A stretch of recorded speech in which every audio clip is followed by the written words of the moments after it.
Alrighty, well, we'll get things underway. So thanks for coming, everybody. So my name is Ross Anderson, Client Services Manager here at SafeTrack. And today we're going to be covering our surveys functionality.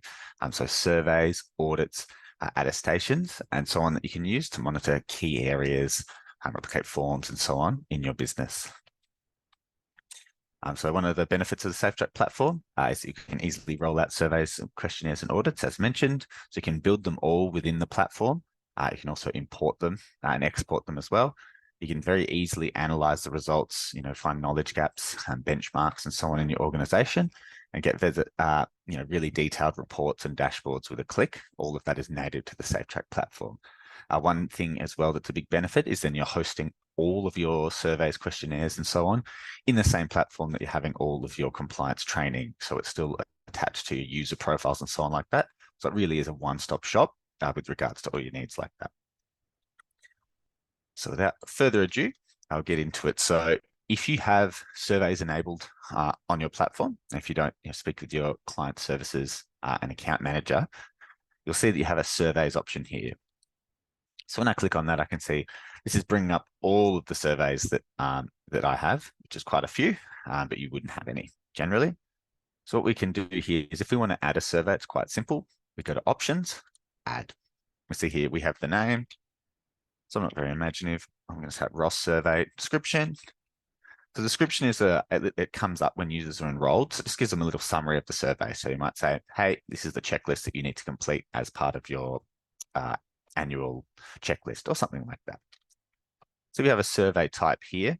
This information gives us a little bit more on it, but we can have questionnaires, audit, and attestation. So a questionnaire is really a traditional survey. So you might send it out to, say, 50 people. You would expect them all to complete. An audit is the inverse of that. So you might have one person who is auditing an entire department or business or something like that. And then an attestation, which is similar to a survey, but it allows the user to do an electronic signature at the end. So what we see a lot of people do is stuff like your fit and proper attestation. They can use the SafeTrack platform to send that out to their staff. Just going to select questionnaire here. Does our survey have sections? So we can build our survey in sections just to make it easier for when you're doing your reporting, particularly if it's a large survey. So, your first section could be something like, employment type. Spelling, there we go. And then scoring questions. So this was created with an idea for risk analysis, but it's also actually quite useful to score your questions, even if you're doing something like a working from home checklist, because you could score, for example, all of your questions with the right answer or the answer that you want as 0, and all of the other questions as 1 or maybe 2. That way, when you're looking at your results, you only need to look at anyone with a score over 0 to know the people you need to follow up on. Your client services person will help you when you're setting up surveys with training on all of that stuff. So I'll just say yes here, save. So you can see here, this has created my survey here, so me straight into the survey builder. So here, there's the options here for the preferences, so sections and scoring, so we can change that while we're building it. These thresholds are the reporting thresholds for risk with regards to this whole section. So let's just say, I'll just add the question here. I'll add 3 questions. So I might say my lower threshold is 0, my upper threshold is 3. You can do inverse scoring as well if you like. Let's see here my first question. I'm just going to edit that here. We can see we can have multiple choice, multi-select, or a text response. So for example, I'm going to go multiple choice. Let's say yes or no, and then the points as referenced with the scoring here. So if people say yes, I'll give a 0, and no is 1. I'll just say something like, is your desk safe? We see you also have the option here. We can enable an upload. So you might maybe ask people to upload a picture of something or a file or a document. We can enable a mandatory comment, so a text comment that a user has to leave, or an optional comment, so a comment that people can leave in a question. So maybe I'll say optional comments, or I'll say mandatory comments on question no. And you might say, is your desk safe? If so, why not? So you can see it's quite multifunctional. You can do a lot with the survey builder, depending on what you're doing it for. So it's designed to be able to cover kind of all of your needs here. You can do as well multi-select. So the difference between multi-select and multiple choice, I didn't save that. whoops, that the difference between multi-select and multiple choice is multi-select people can select multiple, obviously different answers instead of just the one. And the text questions, they're just a free text area. You see here on the side here, navigation, if we built multiple areas in our section, we can travel through them. I'll show you that in a minute. And see here for the reporting. So we can pull out what default fields go into the reports. So let's say we want the username and the user tags to come into my reports. We can test run the survey as well. I'll show that on one that I've pre-filled out as well. And we can see here, if I go back to our survey list and I check one of my, say my sample attestation here, I'll click on it to open. If a survey has results, it will give you this warning. That's fine. And we can see here now that I have multiple questions, I also get this option here called logic. So the way that that works is that you can see here, if someone has answered full time, they can skip to this question. And if they've answered part-time, they skip to this question. So you're able to build, say, one survey that will go to all of your staff. And if you have a question at the start, like which faculty do you work in?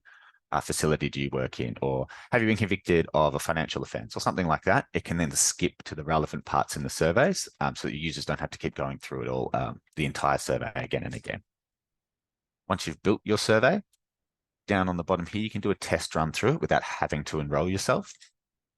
So if we click on test run, you can see if I go I'll go full-time here, next, where am I working? I'm just going to say HR. Do you have an engineering certificate? I'm not going to say yes. And so see here, this is where we could say, please add your certificate here. What days do I work? I'll say Tuesday. And then other days off, something like that. Who is your manager? I'll say me. And then here's the attestation part. So if I type in my name here, can't even spell my own name. Ross Anderson, and see here, the signing date will be today's date. If I'll, bear with me, my motor skills aren't that great. So let's say that says Ross Anderson. I can save this signature for when I want to do it in future. I can clear it and try again if I need to. And I'll save this in case I have to do another attestation and submit. So the way that would work if I was enrolled in the survey is that would then save my completion of the survey under my user profile, as well as in the survey reporting itself. So in the survey reporting itself, I can see every single person who's completed the survey, has it pending and so on like that, and who's submitted it here. And I can export that with their names like this, and so on. As a PDF, as an Excel file, sorry. If I look at this reporting option here for the surveys, I can see here's my completion rate. Here's a summary of the answers to my questions. Here's again, more detailed answers on the specific questions that have been answered and some comparison analysis. And then I can download these individual. So I can download here, I can actually download a PDF, which contains my specific responses to the questions, or the user's specific responses. And when we have this little zip file here, that means that whenever a user has been asked to upload any documents, they'll be stored here. So just to give you a better overview of the reporting, I'm just going to use our modern slavery, so one of our bespoke surveys that we can offer. I'll look at the survey results here, because this one has been built with sections and with scoring, so it has a bit more detail. So again, we've got the completion rate and then the average score here per question, which we can export, of course, in Excel CSV. Here we have the sections themselves. So we can see here, here's our overall traffic light scoring system. And here is our different sections, again, with the traffic light scoring systems. And these are related, as mentioned, again, to the thresholds that that we've set earlier. We click on to view users here. You can see here's a little graph again. Here's our thresholds. And again, here is the section score that each of my users got per section. So I can filter by that, say, okay, wow, this person, perhaps this is someone I need to follow up. Whereas comparatively, maybe these people, as a below our threshold, I don't necessarily need to follow up for this section. And again, I can export all of the information in these dashboards as CSV or Excel files. Again, if we're looking at the questions, we can see the exact answer that everyone's made for every question. And here, because this survey has been built out with stuff like multiple choice questions, which relate to each other, you can see here, we can actually compare the multiple choice as part of this dashboard. So you can see here, is the entity registered in Australia? And then if not, where? So we can see the answers that people have had, yes, no, so in Australia, and then if not, where? Here are the other countries that they're registered. So this is quite useful when we're doing that sort of top-down analysis.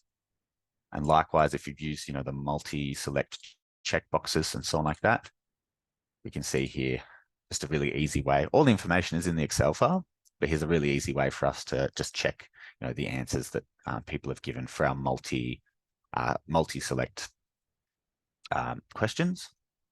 And again, the individual where we can export a list of everyone who's completed and their score. So this is what I mentioned. If you've got, say, a working from home checklist and you just have all of your, negative answers as one, you can then just filter by total score to see the people you need to follow up on. So these guys, maybe not. These guys, perhaps definitely. So again, you can be really creative with the scoring to make it really easy to find what you need. Your CS representative will be able to give you a full run through of how this works, including the reporting and all of the ins and outs. In regards to enrolling people in the surveys, it's quite simple. It builds on our tags functionality, which we have done a lunch and learn session on, so you can view that. But just to give you an idea, once you have surveys enrolled, surveys enabled, if you go to enrollments, you'll see you have the option now to propagate a survey. What you do is you select your survey from the list. Let's say I'll do sample attestation.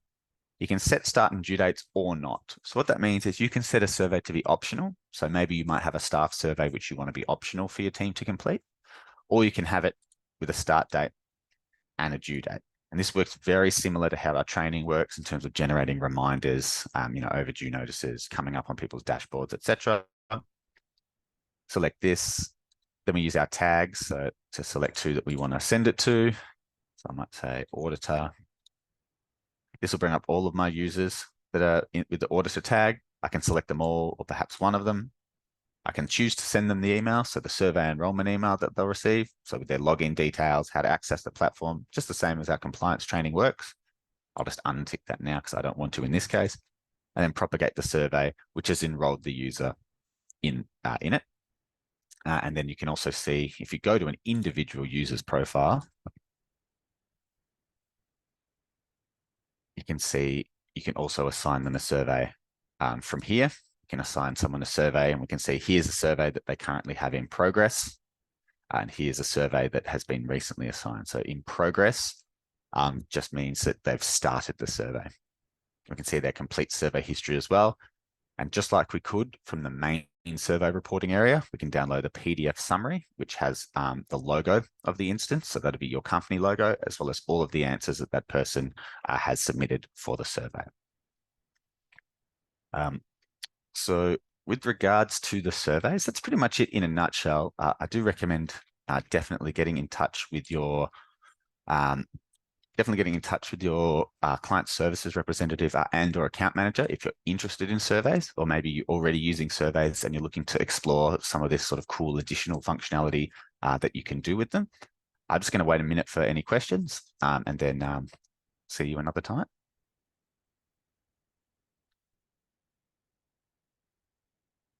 Okay, so we've had a question come in about submitting licenses. So for example, could you ask someone to, in a survey, can you please submit a photo of a driver's license? So yes, in the survey functionality with the uploading of the files with a question, that can take images. So you could do it on a phone, you could upload an image from a phone if that's the way that you were submitting it out to your staff.